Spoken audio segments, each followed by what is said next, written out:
ल म आज ठ्याक्कै यो देवी थानमा छु। देवी थानबाट यो फाँडुली बाङबाट फाँडुली कङ अहिले चाहिँ काकबाङ भनेर चाहिँ चिनिन्छ। त्यसको दृश्य चाहिँ मैले खिच्न आएको यहाँ जोताइ भइरहेको छ। यो किन खिचेको यो दृश्य नै यो उच्च डाँडामा आएर यो देवी थानमै आएर त्यो दृश्य किन खिचिएको होला, किन खिच्दैछ होला भन्ने चाहिँ यसको सानो इतिहासको बारेमा म चाहिँ भन्न चाहेको छु। यो गाउँ ठाउँहरूको इतिहास र ठाउँका नामाकरण, गाउँका नामाकरणको अभिलेखकै लागि मैले एउटा गाउँ ठाउँ पेज भर्खरै खोलेको थिएँ र यो पेजलाई गजेन्द्र सरले चाहिँ खोलिदिनु भएको थियो र म धेरै चलाउन पनि पाएको छैन। त्यसैले यो मैले यो ठाउँको एउटा इतिहासको सुरुवात चाहिँ म आफ्नो पुरानो थाकथलो काँक्रीबाटै गरौँ। यो कारी गाउँ भनेर चिनिन्थ्यो। कारीबाटै गरौँ। पहिले जुन यहाँ कुन थरका आए, कुन जातका आए भन्ने सन्दर्भबाटै गरौँ भन्ने चाहिँ म यो ठाउँमा आएको हुँ। यहाँ पहिले सबैभन्दा यो कारी ठाउँ टेक्नलाई चाहिँ रामजाली रोका मगर निसीबाट आएर लाउमा क्याङ, लुगुमको लाउमा क्याङ अनि त्यसपछि गरोबाङ भएर चाहिँ यहाँ फाँडुली बाङमा बसेको थियो। फाँडुली बाङ पनि भनेर त्यही बाङमा बसेको थिएँ।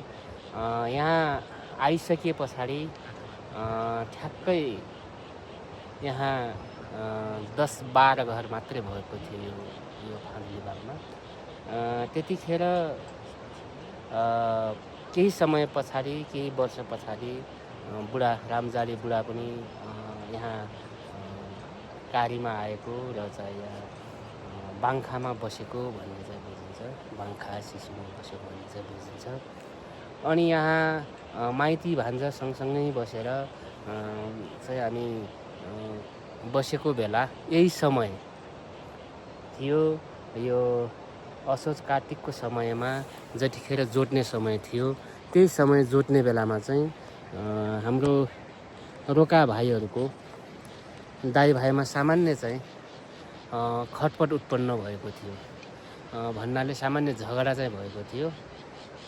त्यो झगडा मिलाउनलाई, भाइ भाइको झगडा मिलाउनलाई हाम्रा बुढा भान्जाहरू, रामजाली बुढाहरू चाहिँ यहाँ चाहिँ बिचमा समन्वयको चाहिँ भूमिका निर्वाह गर्नुभएको थियो। त्यतिखेर पक्षपात गरिस् भनेर त्यही फाँडुली बाङमै एउटा ठोक्नेले जुन चाहिँ किलो ठोकिन्छ, त्यही ठोक्नेले चाहिँ आफ्नो भान्जालाई चाहिँ जुन झगडा मिलाउन आएको छ, त्यसरी चाहिँ मारिएको इतिहास छ। त्यो मारिसके पछाडि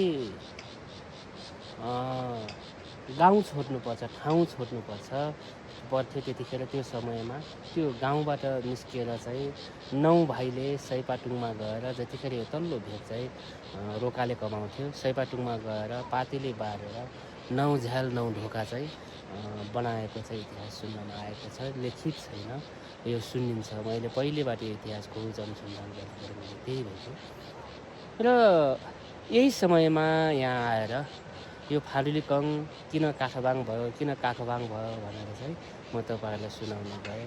यहाँ त्यो इतिहास थियो, इतिहासमा सीमित रह्यो। हामीले कुनै पनि प्रतिशोध साट्नु हुँदैन। इतिहासमा ताटमार भयो, इतिहासमा गाउँठाउँ छुट्टियो, त्यसलाई त्यहीमा सीमित राख्नुपर्छ, लेखिनुपर्छ भन्ने। यहाँ हामीले भान्जा मार्यौँ र भान्जा मारिसकेपछि हामी सैपाटुङ गयौँ। सैपाटुङबाट चाहिँ हामी क्याङ्सी गयौँ, कोही धेरै टाढा। यहीँबाट 3 भाइ चाहिँ रैमा गयो। 3 भाइमा चाहिँ रैमा गएर रैमा बस्यो भनेपछि हामी सैपाटुङ हुँदै क्याङ्सी, कोही जङ्गा बसेपछि त्यसरी चाहिँ हाम्रो रामजाली रोकाको चाहिँ यहाँबाट विस्थापित भएर चाहिँ अन्य ठाउँमा गएको छ। अहिले जम्मा 10-12 घर छ यहाँ रामजाली रोका। यो रामजाली रोकालाई पनि आफ्नो माइतीले चेली दिएर चाहिँ आफ्नो जग्गामा चाहिँ राखेको भन्ने चाहिँ बुझिन्छ। त्यसैले यो मैले यो इतिहास यो ठाउँबाट आएर चाहिँ थोरै भने यसको लामो इतिहास छ। आइकम रोकाको इतिहास छ, आइकम रोकाभन्दा अगाडिका इतिहास छन् आयकम रोकाभन्दा अगाडि 2 पुस्ता अगाडि चाहिँ यहाँ आएको भन्ने इतिहास छ। अनि आयकम रोका झाँक्री वैदाङ्य थिए भन्ने छ। आयकम रोकाको 2 पुस्ता अगाडिको जिजु निसीबाट झाँक्री भएरै आउँदै थिए, रनवन बाँध्दै आउँदै थिए भन्ने पनि छ होइन। अब ती इतिहासहरू चाहिँ मैले अहिले सानो फुकाएँ। काठो बाङ हो यो। यो बाङ यत्रो चौडा यो अझ रोगाहरू फुलेका थिए। अहिले त्यसपछि आफ्नो भान्जा मारिसकेको छ यो। भान्जालाई छुनेर चाहिँ भागेको पर्छ।